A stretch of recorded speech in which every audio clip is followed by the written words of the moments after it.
Chapter 10 is about ampule-based preparations. The objectives for Chapter 10 include gain an awareness of the history of ampules, understand the identifying characteristic of ampules and their purpose in sterile compounding procedures, identify the USP Chapter 797 procedures that must be performed during the compounding of ampule-based preparations, demonstrate excellent aseptic technique in the compounding of ampule-based preparations. That last item will be completed in the laboratory component of this class. Also, to recognize the safety issues associated with the opening of ampules. So, ampules, as you've learned, are made from thin medical grade glass. It's a tube that's sealed by heat. They're manufactured as sterile containers for specific medications. Some of the reasons for using ampules are some medications are incompatible with either rubber, the diaphragm on a vial, or any PVC components that could be found on the vial, including the stopper at the top or the vial itself. Once the ampule is open, but prior to injecting the medication into the compounded sterile preparation, the solution must be filtered by passing through a single direction filter needle. This specialty needle removes any glass fragments that may have fallen into the ampule's fluid during the opening process, or any kind of paint chips. Some of the ampules will have a paint ring around the neck where the breaking of the ampule occurs, as shown in this photo. So you see that ring right there with the paint. An ampule is designed so the neck is either scored or it's made of thinner glass, and that's called the break ring. An IV tech will apply pressure to either the scored area or the break ring of the tapered neck, which will break off the head of the ampule. Inside the ampule, the common medication is most commonly in a liquid form. Some of the most often contained are promethazine, epinephrine, norepinephrine, sometimes narcotics, medications that are used for parenteral administration. Sometimes, however, the ampules will contain a powder that must be reconstituted. The only powdered ampule drug that I can recall ever encountering was chlordiazepoxide, which is Librium. In general, the ampule will range in size from a volume of 1 milliliter up to 20 milliliters. However, there are 50 and 100 milliliter ampules. Most commonly, ampules are going to contain 2 to 10 milliliters. Because of the fragile nature of the glass, it doesn't store the large fluid volumes very well. The larger ones that I'm aware of are propofol. For the most part, the medication contained within a single ampule is sufficient to provide the necessary dose for a single intravenous piggyback or an IV drip.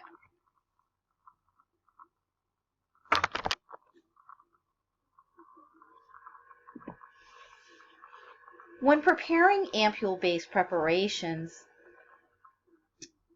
identifying the route of administration is important because it'll help make the decision as to when to use a filter needle. Most often, an ampule-based preparation is for a piggyback or a drip, so it will be going into an IV. However, on occasion, it is used for an intramuscular injection. Administering the ampule product through an IV tubing is just the same as any other piggyback, so as was discussed back in Chapter 9. Again, the pharmacy has to consider any physical and chemical properties of the ampule for compatibility and stability when determining the appropriate base and solution to use. The physical and chemical properties of an ampule medication may vary. Once the ampule is injected into the IV-based solution, The resulting CSP has physical and chemical properties that are generally isotonic, isoosmotic, and pH neutral. Some ampule medications may have an acidic pH value or a higher osmotic pressure or a higher tonicity. But like the slide reversed, once it's injected into the base solution, it's diluted, and then we'll have a neutral pH and a neutral be isotonic and isoosmotic. In some circumstances, the parenteral medication that is neutral despite being diluted in the base will be administered over a long period of time to avoid any and all potential problems related to phlebitis or other administration risks.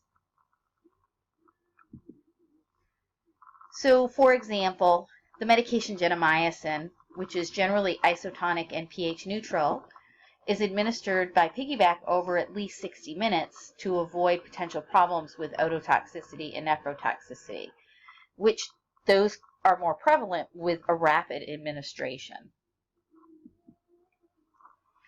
Now we're going to talk about some risks associated with these parenteral preparations.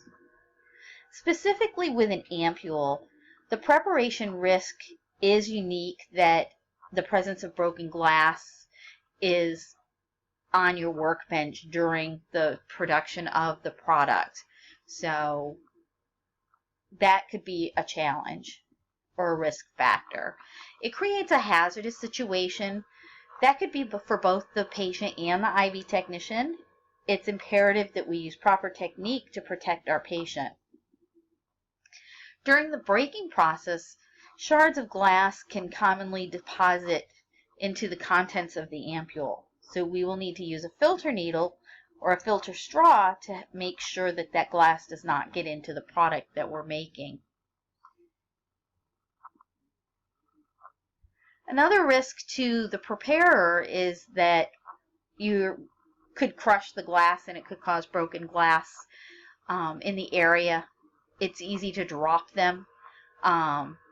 And then you've got to use precautions when cleaning them because you don't want to cut yourself. For administration, the CSPs prepared from ampules have similar preparation and administration risk to those prepared from the vials. So as discussed in the previous chapter,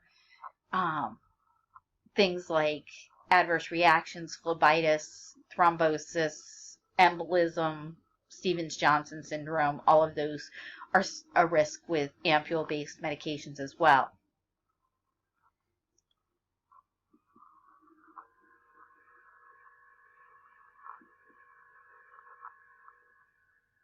Referring to USP Chapter 797 guidelines for ampule preparations, during the preparatory and compounding procedures of ampules, the technician must adhere to the overarching principles set forth in 797. Most often, these guidelines are reinforced by a facility's policy and procedure manual. In accordance with these guidelines, sterile compounding personnel must pay strict attention to aseptic technique protocols both in the anteroom and in the clean room. Okay, now it's your turn. An ampule is designed so the neck is either scored or made of thinner glass called a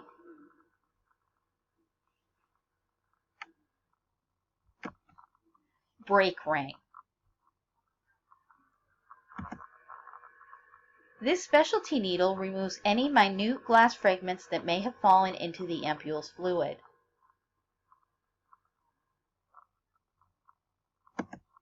That would be a filter needle.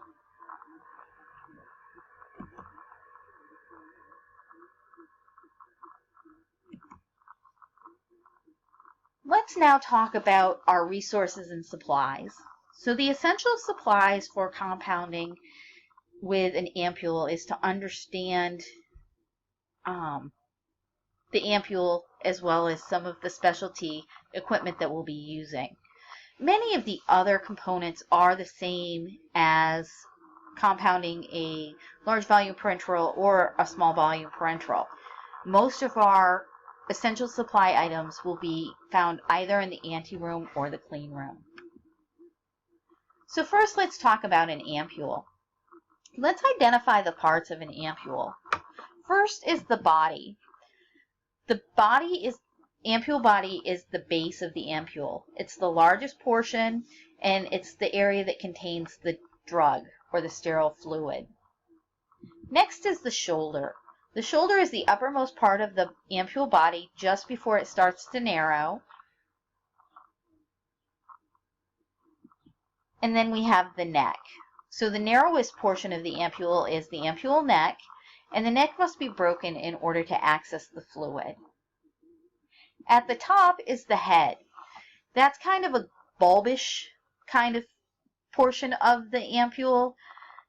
When we're withdrawing contents before we open the ampule, it's very important that we do an exercise that's called clearing the head. And we want to make sure that any liquid that got sloshed up in there is evacuated from that area so that we maximize the amount of drug in the bottom. Once the neck has been broken, the ampule head is removed and the ampule is considered an open container. It doesn't have a diaphragm on top. There's nothing protecting anything from falling into it. So that's an open container. That means that it's also a single dose or a single use container. Now, if you notice on this ampule here, you kind of see there's a bubble, which means that there's liquid in the lower portion. So when we stand that upright, we want to get all that liquid to go down into the body.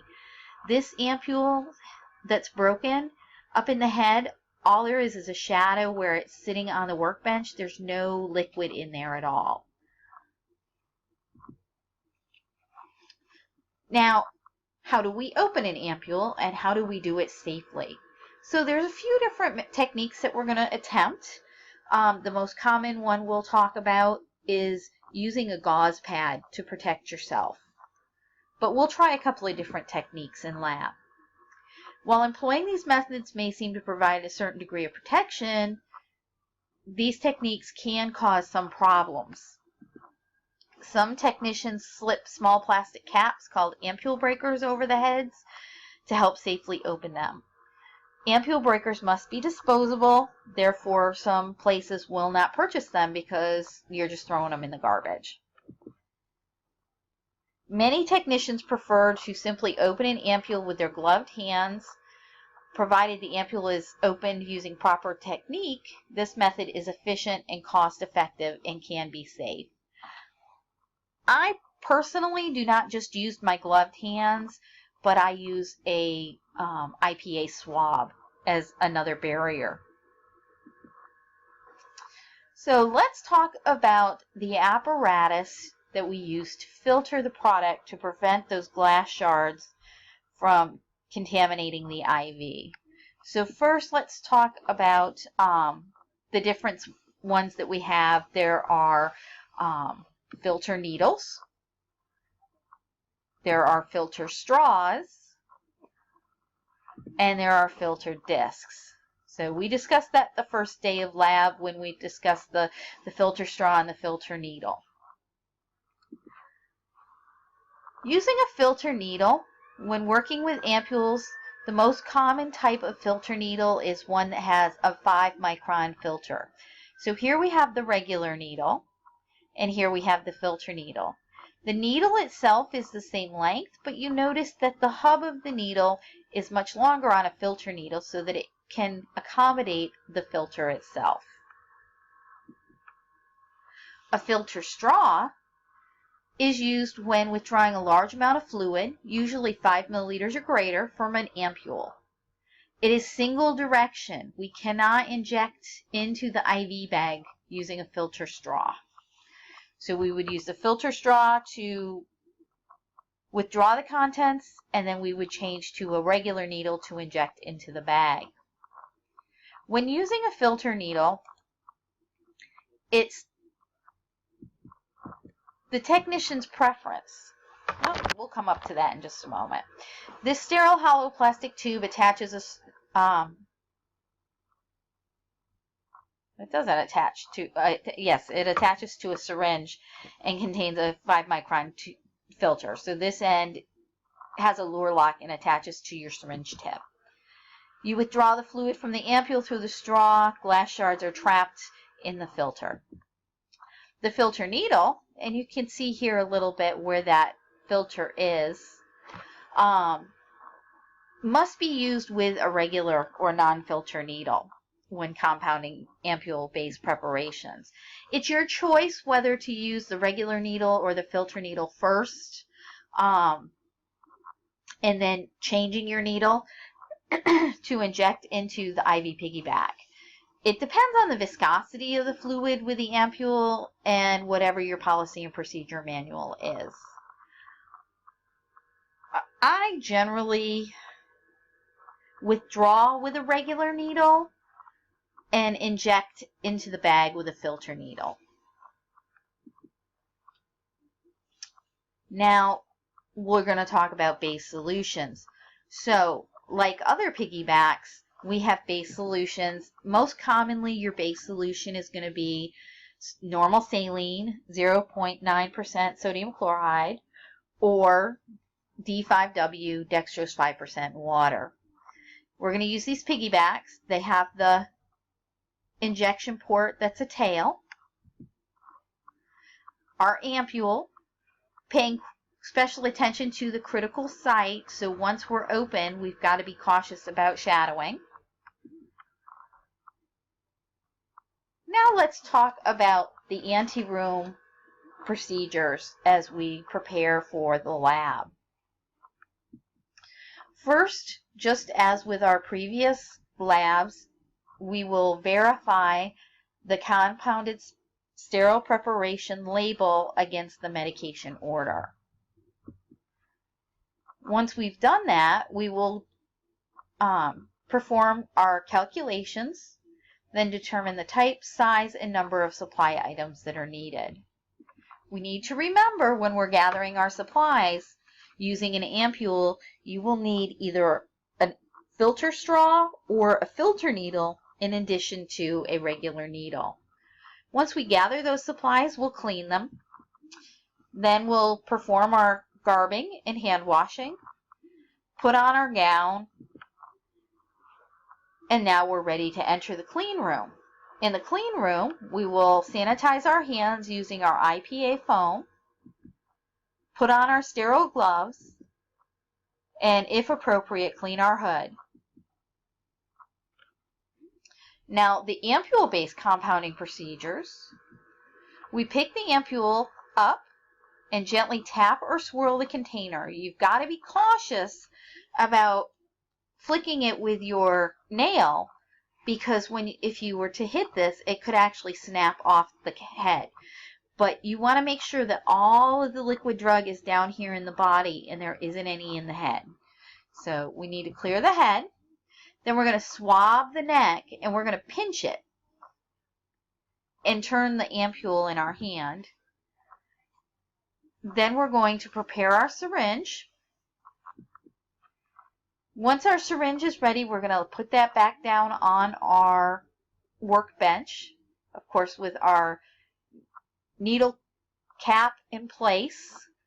If we're using a filter straw, we cannot lay the filter straw down onto the hood. So we would do the syringe after we open our ampule. We're going to pick up the ampule, hold it firmly but gently in our non-dominant hand. Usually for most of us that's our left. Some of you are lefties, so that would be in your right hand.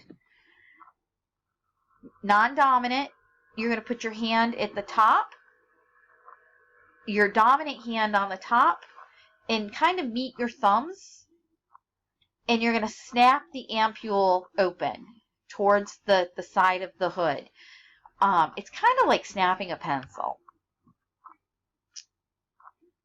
Then you're going to set your ampule down on the workbench.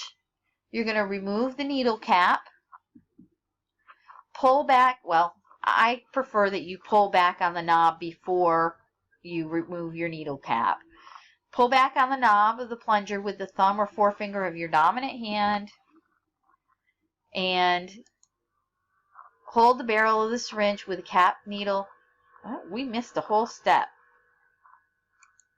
And I didn't delete anything. So the exercise of pulling back the flat knob, you're going to insert your needle into the neck of the ampule. And let's see if I can draw you a picture here.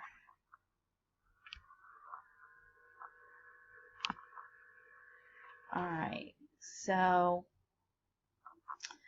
your ampule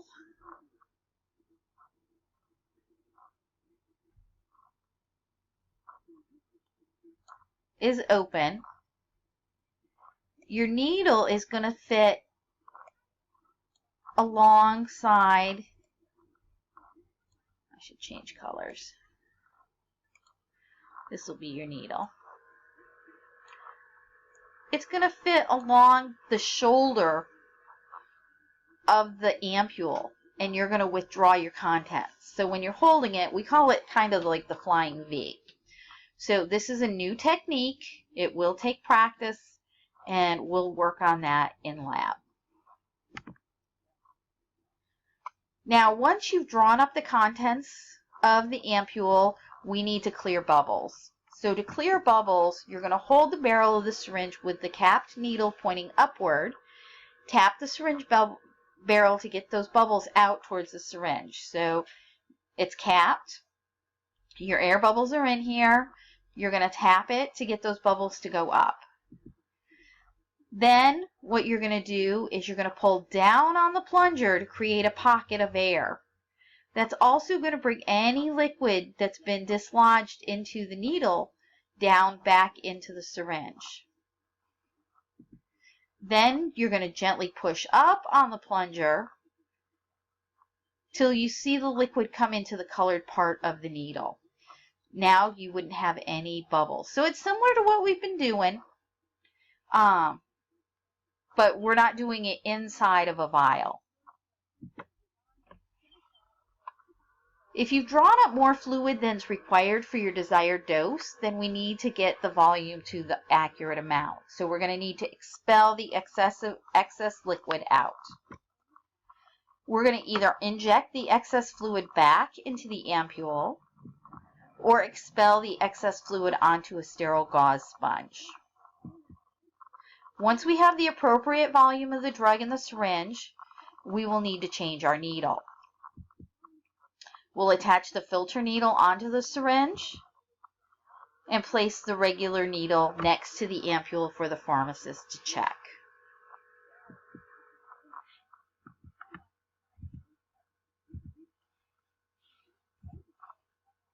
At this point, you're going to place everything in the hood for your pharmacist to check. Your ampule, your syringe with the drug drawn up, your regular needle with your filter needle attached to your syringe, and your piggyback bag. All right, now it's time to answer some questions.